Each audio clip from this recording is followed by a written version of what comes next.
Hey y'all, it's your girl. Before I dive into my Mystic South Conference recap, I wanted to give a visual description / outfit check before I begin. I am a light-skinned black woman sitting in her wheelchair. I have on gold hoop earrings, I have my glasses on, my brown hair is pulled back into a clip. I have on this gray kind of sweater situation because it's a little cool in the hotel. Have on a tealish colored sleeveless top that has palm trees, palm leaves, and such outline on it. So, Mystic South. This is my second time coming to this conference. It's held in Atlanta. They usually host it in July. My first year, it was just all new for me, and I really enjoyed it. I mainly came back because Beyonce was happening the same week as the conference, and I was like, ooh, let me get a 2-for-1. Like, why not? And that's why I came back, and I really enjoyed this space. I'm sad that I'm not doing all 3 days. I cut my trip short to just do 2 so I can get back to work and such. But if I'm able to come next year, which I definitely want to, I would definitely do all 3 days. But Mystic South is a spiritual engagement to where we learn about different, what I call witchy things. There's a ton of workshops, vendors, you can get intuitive readings and such there. I know after I do this recording, I'm going to get my palms read, and I would do a voiceover about that experience. And it's just a really low-key space. I found out about this through, I think, social media, maybe Instagram, and I really got interested in it. And when I went last year and now this year, I really wanted a space to where I can enhance my spiritual practices. Of course, I grew up Baptist, I have my Bibles, I love my Jesus, but I've been adding different spiritual tools to my repertoire, like tarot and oracle cards, crystals, and the like, following the moon, things like that.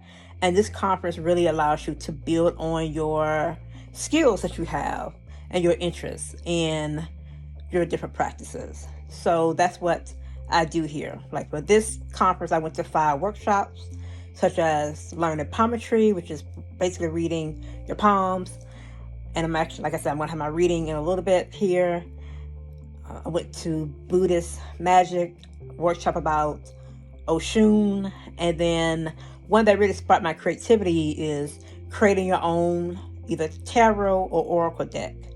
And I never really thought about building or creating one, but as a consumer of a lot of oracle decks, I may want to. So it's really nice to have that creative spark kind of get into my mind. And that's what I really like about Mystic South. It's a really inviting space to where you learn about different practices that interest you.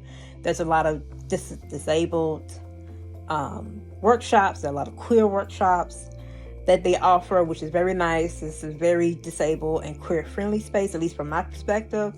Everyone's pretty nice. One thing I really like about this year when it comes to accessibility is that they have everything in one space here. They was able to get a portion of the hotel booked so that everything is in this section. You don't have to go up and down the floors like we did last year.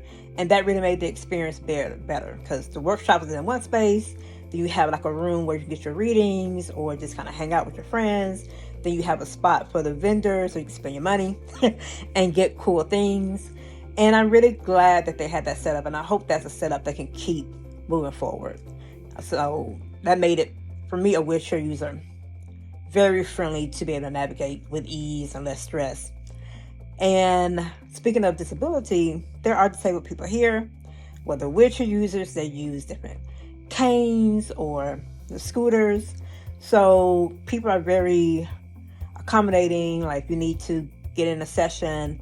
If there's room in the front, they let you sit in the front.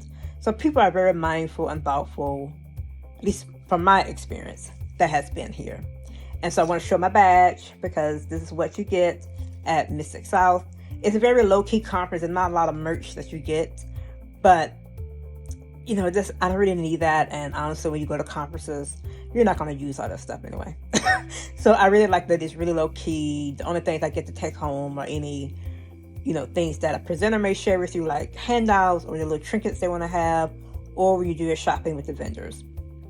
Just lightweight. And speaking of shopping, I got 2 things. This little baggie here has about at least 5 crystals that I got, such as turquoise, tiger's eye, quartz. And then I also got this book called Virgo Witch, because I am a Virgo. So this is a great little book that caught my eye, and I cannot wait to dive into it. So kept it low key when it comes to the haul, but this is kind of how I am, since I'm still learning about what interests me. So I'm going to spend a whole lot of money on things that may not be my cup of tea, but I still want to support my vendors. And also with this vendor, it's the Crystal Mine was the vendor that I got this from. She was very nice, very helpful in figuring out what crystals may work. And so just really great people. I would definitely recommend Mystic South if you're in the South, particularly in Appalachia. There's a lot of Appalachia people that comes here because it is in Atlanta, and just a really chill space.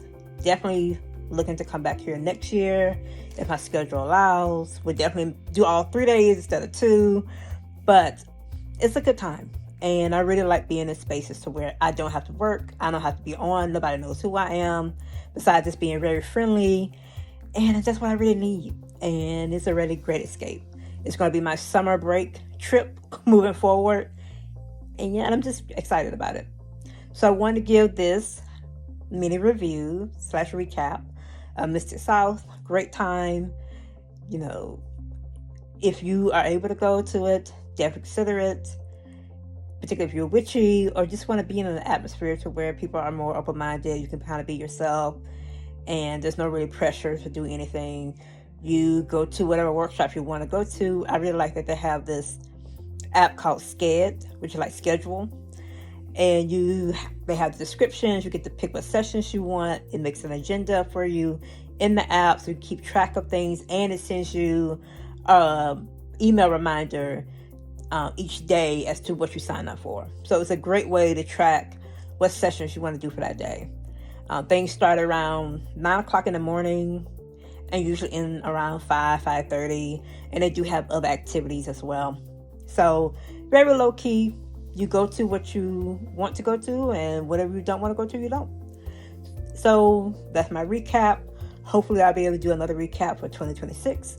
But for the 2025 version of Mystic South, definitely give it an A+. Great time. All right, that concludes my adventures for this trip. See y'all next time. Hey y'all, I wanted to give a recap of the palm reading that I received. From the photo, you'll see of me and James. James is a white man with glasses. I'm a black woman with glasses. He was incredible. It's amazing how astrology is so connected to what my hands say about me. That's the biggest takeaway. And it's probably the best reading I have gotten ever. It was so affirmative. I had asked James about my career, and he meshed that with who I am as a person, the patterns he saw, and also some things with my career as well. And it was divine timing in the reading. It was so affirmative. It really resonated with me as to what I'm building, particularly since I am in a transition with my career at this time and building new things and going to new territory. And it was the perfect message that I needed about who I am as a person, how I see the world, and then when it comes to these new adventures, how that mesh with who I am already and what will make them unique. The main phrase that James told me was meaningful and tangible. That's what my work needs to lean into in whatever that I'm doing, basically. And it meshes with who I am when it comes to my astrology and, just how I look at life. So meaningful and tangible are the 2 takeaway words from that reading. I highly recommend James. He's incredible. I made a new friend at this conference. I hope to see James again at next year's conference if I'm able to go and if he's able to go. But yes, it was the reading that I needed. Perfect timing. So glad that I listened to my gut and got it done. I never thought about getting my palms read, but it was just so great to learn about myself and what I'm holding in my hand. The most interesting thing was the fact that I have the lines of protection in my hand, particularly my left hand, and that just was so good to hear that I am protected in this way and also divinely protected through my grandmother's prayers and all of that I received over my life. So yeah, on cloud 9 when it comes to the reading, and thankfully James allowed me to audio record it so I have it for my own listening, which I will be listening to when I am back home and when I need a refresher on this moment. But amazing. If James Divine is at any witchy conference that you attend, he is worth seeing. Reasonable pricing, reasonable engagement, professional, fun. Definitely the person to get your palms read by. And that's my palm reading recap. Thanks, y'all.